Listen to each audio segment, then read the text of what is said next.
আজকের সেশনে আমরা করব মাধ্যমিক জীবন বিজ্ঞান। তোমাদের সকলকে এমপি ইজি টু লার্নের পক্ষ থেকে স্বাগত। তোমরা সকলেই হেলদি রয়েছো এবং নিয়মিত পড়াশোনা করছো। আজকের টপিক ক্লাস 10। আজকের সেশন আমরা স্টার্ট করি। আজকের সেশনে কি রয়েছে, আরেকটি গুরুত্বপূর্ণ টপিক। এখান থেকেও কিন্তু একটা 2 নম্বরের প্রশ্ন বা এমসিকিউ এসিকিউ পরীক্ষায় আসবেই। কি রয়েছে? জীববৈচিত্র্য সংরক্ষণে জে এফ এম ও পিবিআর এর ভূমিকা। এখন এখান থেকে কি প্রশ্ন আসতে পারে স্যার? দেখো, জীববৈচিত্র্যে জে এফ এম এর ভূমিকা বা জীববৈচিত্র্যে পিবিআর এর ভূমিকা ক্লিয়ার হলো। এছাড়া ফুল ফর্ম আসতে পারে। দেখো, নামটার মধ্যেই সমস্ত কিছু লুকিয়ে রয়েছে। যেমন যে মানে কি জয়েন্ট, জয়েন্ট মানে কি একত্রিতভাবে বা সংযুক্তভাবে। যে মানে জয়েন্ট, জয়েন্ট মানে কি একত্রিত। একত্রিত কে কে হবে? সরকার এবং সেই অঞ্চলের মানুষরা একত্রিতভাবে জীববৈচিত্র্য সংরক্ষণ করলে তখন আমরা কি বলি? J F M. যে মানে জয়েন্ট, এফ মানে হচ্ছে ফরেস্ট, ফরেস্ট মানে বনাঞ্চল, আর এম মানে কি? ম্যানেজমেন্ট। ম্যানেজমেন্ট মানে কোনো কিছুকে পরিচালনা করা, মানে জীব বৈচিত্র্য সংরক্ষণকে তারা একত্রিতভাবে পরিচালনা করবে। সরকার এবং সেই অঞ্চলের মানুষ একত্রিতভাবে জীব বৈচিত্র্য সংরক্ষণ পরিচালনা করবে। এটাকে আমরা বলছি J F M, joint forest management. আর পি বি আর, এখানে আমরা আর এর ওপর ফোকাস করব। কিসের ওপর? আর। আর মানে কি? রেজিস্টার। রেজিস্টার মানে কি? নথিভুক্ত করা, মানে লেখালেখি করা।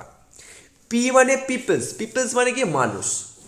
বি এখানে কি রয়েছে? বায়োডাইভার্সিটি মানে জীববৈচিত্র্য, মানে মানুষ জীববৈচিত্র্য সম্পর্কে বিভিন্ন নথিপত্র রেডি করবে, মানে লেখালেখি করবে, রেজিস্টার করবে যে এখানে কতগুলো জীববৈচিত্র্য রয়েছে, তাদের মধ্যে কোনগুলো আস্তে আস্তে অবলুপ্ত হচ্ছে, কোনগুলোর বংশবৃদ্ধি হচ্ছে। তো এই সমস্ত তথ্যগুলো তারা রেজিস্টার করবে এবং সেটা সরকারকে প্রদান করবে। তার ফলে সরকার ব্যবস্থা নেবে যে এই অঞ্চলের এই জীববৈচিত্র্যকে কিভাবে রক্ষা করা যাবে। এটা হচ্ছে পিপল বায়োডাইভার্সিটি রেজিস্টার্ড। তাহলে J F M joint forest management, আর পিবিআর পিপলস বায়োডাইভার্সিটি রেজিস্টার, এই দুটো কিসের জন্য ভূমিকা? জীববৈচিত্র্য সংরক্ষণে গুরুত্বপূর্ণ ভূমিকা পালন করে। এখন কি বলেছিলাম? জয়েন্ট ফরেস্ট ম্যানেজমেন্ট মানে কি বলেছিলাম? ভারত সরকার স্বীকৃত, কি বললাম? ভারত সরকার স্বীকৃত সরকারি ও স্থানীয় মানুষের যৌথ উদ্যোগ। যৌথ মানে কি? একত্রিত। যৌথ মানে কি? একত্রিত।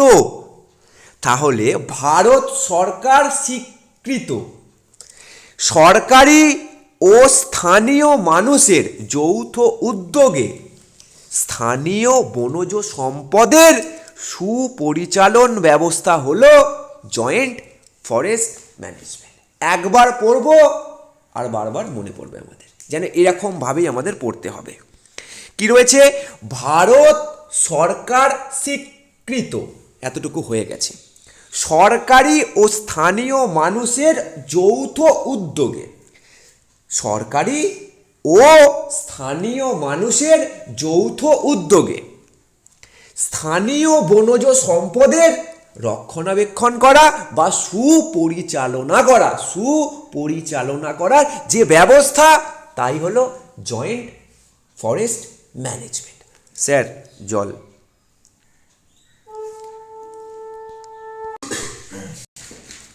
এরপর আমরা চলে আসব একদম নিচে। এরপর কি রয়েছে? People's biodiversity register. ভালো করে প্রথমে আমরা প্রথম দিকটা দেখব না, প্রথমে আমরা যেটুকু বলেছি সেটার ওপর ফোকাস করব। দেখো কি রয়েছে? যে এই বিএমসি, স্যার একটু আগেই তো আপনি বললেন পিবিআর, এখন বিএমসি কেন বলছেন? ক্লিয়ার করব। বিএমসি কি ক্লিয়ার করব। এই বিএমসির প্রধান কাজ কি বা অন্যতম প্রধান কাজ হলো একটি নথি তৈরি করা। কি তৈরি করা? নথি। নথি মানে কি বলেছিলাম? রেজিস্টার। তাই জন্য আমি কি বলছি এখানে? একটি নথি তৈরি করা। তাতে কি থাকবে?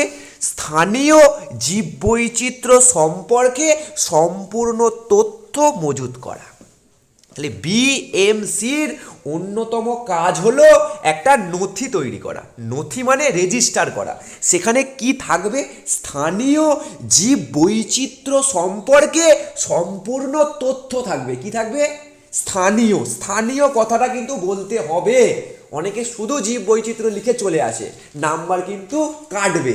স্থানীয় জীববৈচিত্র্য সম্পর্কে সম্পূর্ণ তথ্য নথিভুক্ত থাকে। ক্লিয়ার হলো? এই নথিটিকেই কি বললাম? এই নথিটিকেই পিপলস বায়োডাইভার্সিটি রেজিস্টার বা পিবিআর বলে। তাহলে পিবিআর হলো নথিটা, পিবিআর হচ্ছে ওই নথিটা। ক্লিয়ার? তাহলে এটা কারা রেডি করে? বিএমসি রেডি করে। কে? BMC, biodiversity management committee. B মানে কি? বায়োডাইভার্সিটি, এম মানে কি? ম্যানেজমেন্ট, আর সি মানে কি? কমিটি। তাহলে বায়োডাইভার্সিটি কমিটির তত্ত্বাবধানে কি হয়? সেই স্থানীয় জীববৈচিত্র্য সম্পর্কে বিভিন্ন তথ্য নিয়ে একটা নথিপত্র রেডি করা হয়। এই নথিপত্রকেই কি বলা হয়? People's biodiversity register. স্যার জল, কোনো অসুবিধা নেই। এবার আমরা প্রথম দিকটা একটু দেখব। দেখো কি রয়েছে। ভারত সরকারের বায়োলজিক্যাল ডাইভার্সিটি অ্যাক্ট। অ্যাক্ট মানে আইন, আর বায়োলজিক্যাল ডাইভার্সিটি মানে জীব বৈচিত্র্য।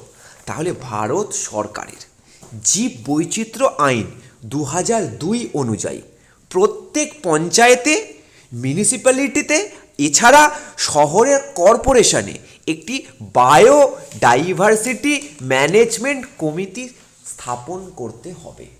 তাহলে ভারত সরকারের জীববৈচিত্র্য আইন 2002 অনুযায়ী প্রত্যেক পঞ্চায়েতে, প্রত্যেক মিউনিসিপ্যালিটিতে, প্রত্যেক বড় বড় কর্পোরেশনে একটা করে কি থাকবে? কমিটি থাকবে। কিসের জন্য? তারা এই অঞ্চলের জীববৈচিত্র্য সম্পর্কে বিভিন্ন নথিপত্র রেডি করবে। এই কমিটিটার নাম কি?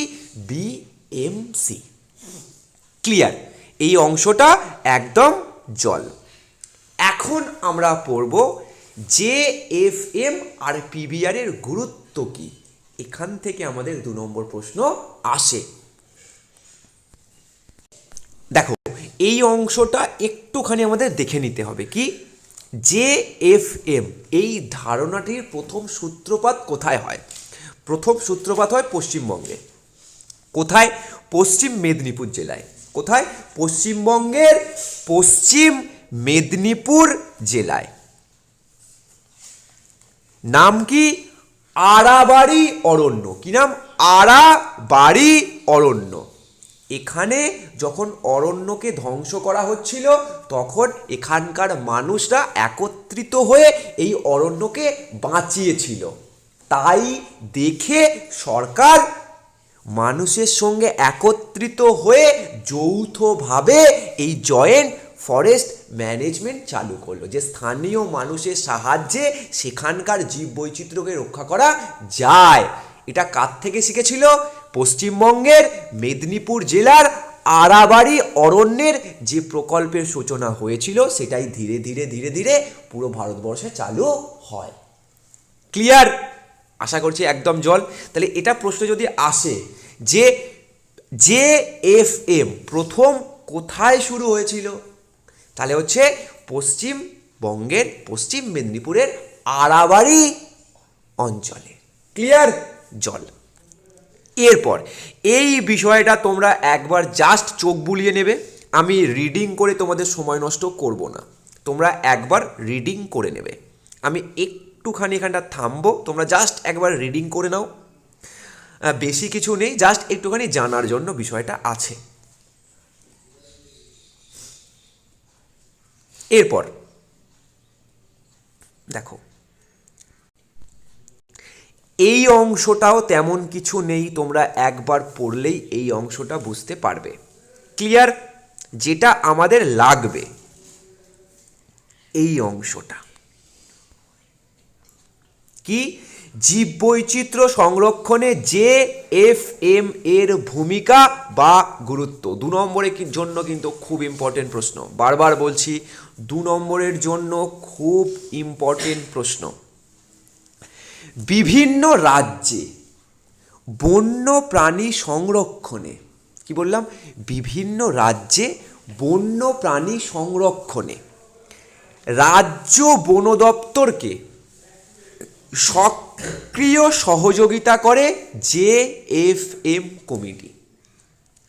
বিভিন্ন রাজ্যে বন্য প্রাণী সংরক্ষণে রাজ্য বন দপ্তরকে সক্রিয় সহযোগিতা করে কে? এই কমিটি, JFM কমিটি। ক্লিয়ার হলো? এই মিশনে চোরা শিকারের ঘটনা তাৎক্ষণিক বন দপ্তরকে জানানোর কাজ করে। JFM committee. এরপর দাবানল, বেআইনি পশুচারণ, মানে আইনত যে অঞ্চলে মান্যতা দেয়া নেই যে পশু চারণ করা যাবে, যদি কেউ সেই অঞ্চলে গবাদি পশু চারণ করে তখন এই JFM কমিটি তার বিরুদ্ধে ব্যবস্থা নেয়। দাবানল লাগলে, মানে দাবানল মানে হচ্ছে কোনো জঙ্গলে যদি আগুন লেগে যায় তৎক্ষণাৎ তারা ব্যবস্থা নেবে। বেআইনি পশুচারণ, বনভূমি বিনাশের প্রচেষ্টা, কেউ যদি বনভূমি নষ্ট করার চেষ্টা করে। বেআইনি খনন কার্য, মানে কেউ যদি বেআইনিভাবে গর্ত খুঁড়তে শুরু করে, রোধে প্রাথমিকভাবে বন দপ্তরকে তা জানানো ও সংশ্লিষ্ট কাজে বন দপ্তরের সঙ্গে JFM কমিটি কাজ করে থাকে।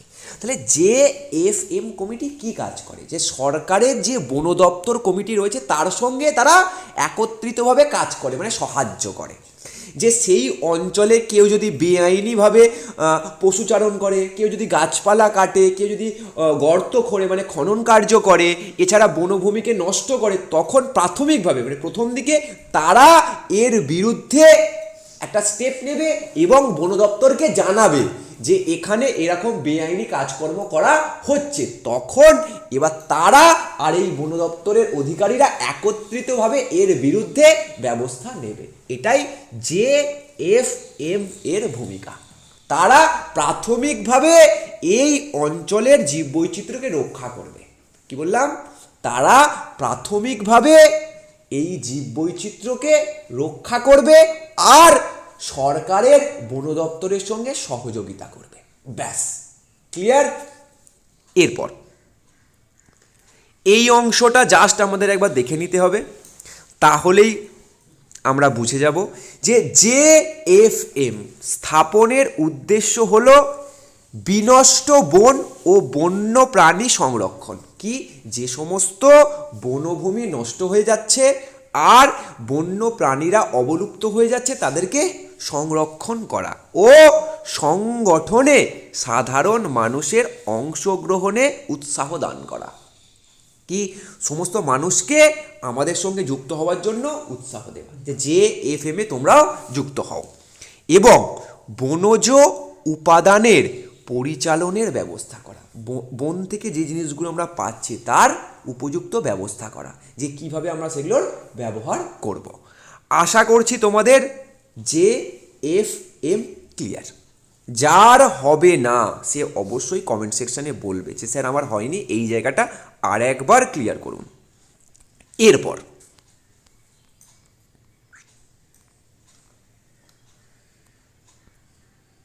দেখো PBR, এই অংশটা তোমরা নিজেরা একবার চোখ বুলিয়ে নাও। তাহলেই আশা করছি ক্লিয়ার হয়ে যাবে। তেমন বোঝানোর কিছু নেই, জাস্ট একবার পড়ে নাও, ক্লিয়ার। আর যেটা ইম্পর্টেন্ট সেটা আমি পড়িয়ে দিচ্ছি, এটা জাস্ট একটুখানি পজ করবে এবং এই অংশটা একটু রিডিং করে নাও। রিডিং করে নেবে কিন্তু, কেউ স্কিপ করে চলে যাবে না। পিবিআরের ব্যবস্থাপনা, এই অংশটাও তোমরা একবার জাস্ট পড়ে নেবে, ক্লিয়ার। যে অংশটা ইম্পর্টেন্ট, জীববৈচিত্র্য সংরক্ষণে পিবিআর এর ভূমিকা বা গুরুত্ব আলোচনা করো। দেখো 3টি পয়েন্ট রয়েছে আর আমাদের 2 নম্বর থাকবে। দেখো প্রথম পয়েন্ট কি রয়েছে, প্রথমত পিবিআর স্থানীয় জীববৈচিত্র্য সম্পর্কে সঠিক ধারণা দেয়। কারণ পিবিআর কি একটা নথি, নথি থেকে আমরা কি পাবো, সেই অঞ্চলের জীববৈচিত্র্য সম্পর্কে সঠিক ধারণা। ক্লিয়ার হলো যে সেই অঞ্চলের জীববৈচিত্র্য সম্পর্কে আমরা কি পাবো, সঠিক ধারণা পাবো। তার উপর নির্ভর করে, মানে এই তথ্যের উপর নির্ভর করে বিপন্ন জীবগুলির আমরা কি করব, সংরক্ষণের ব্যবস্থা করব। স্যার প্রথম পয়েন্ট জল, সঠিক ধারণা পেলাম আর সেই ধারণা থেকে যে সমস্ত প্রাণীরা বিলুপ্ত হয়ে যাচ্ছে তাদের সংরক্ষণের ব্যবস্থা করব। এটা কিন্তু পিবিআরের জন্যই সম্ভব।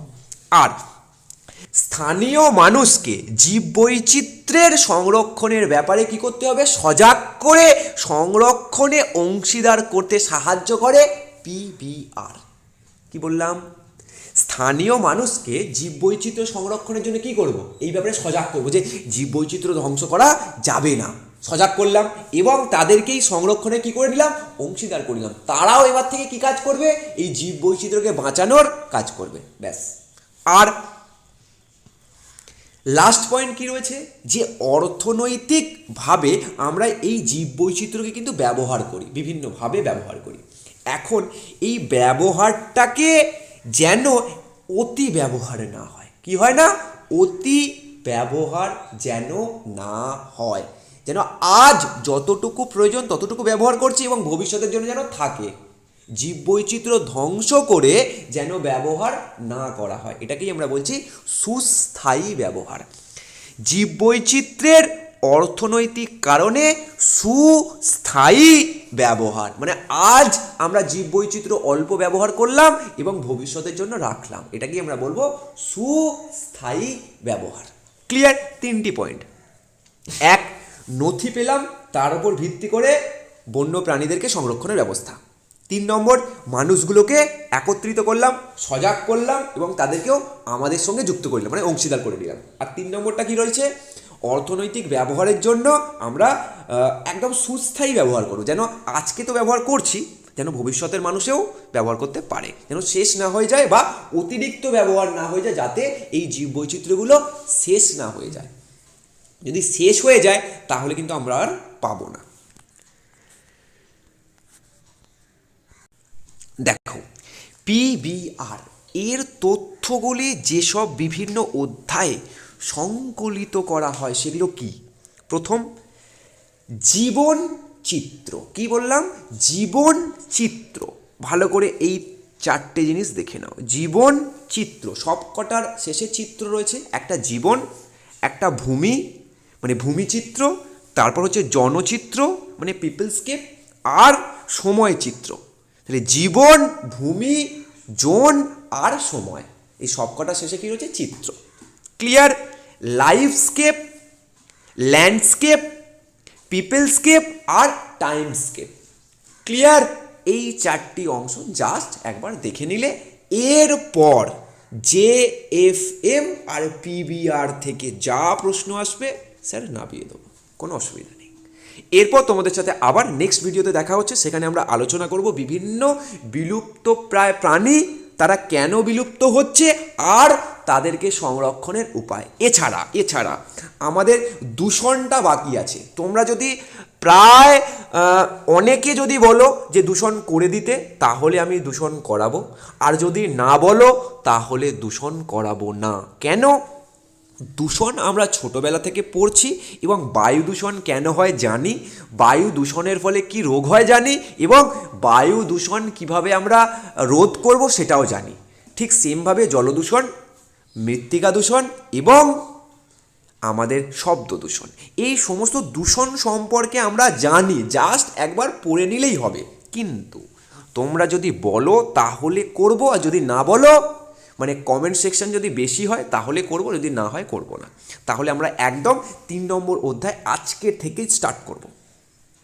কারণ আমি বলেছিলাম 10 তারিখের মধ্যে শেষ হয়ে যাবে, কিন্তু এই অধ্যায়টা আজকেও করতে হচ্ছে, কারণ একটুখানি গলার সমস্যা ছিল, তাই আজকে শেষ করে আজকেই 3 নম্বর অধ্যায় আমরা স্টার্ট করব। Welcome to our educational YouTube channel, where learning meets inspiration and where questions find their answers. My dear viewers, your support in the form of subscriptions, likes, comments, and shares is what keeps our channel thriving. You are the heartbeat of this community, and we appreciate every single interaction. Together, we can continue to create amazing content that informs, entertains, and uplifts. So if you haven't already, I encourage you to subscribe, like, comment, and share. And don't forget to hit that notification bell so you never miss an update. Thank you for being a part of our journey. Until next time.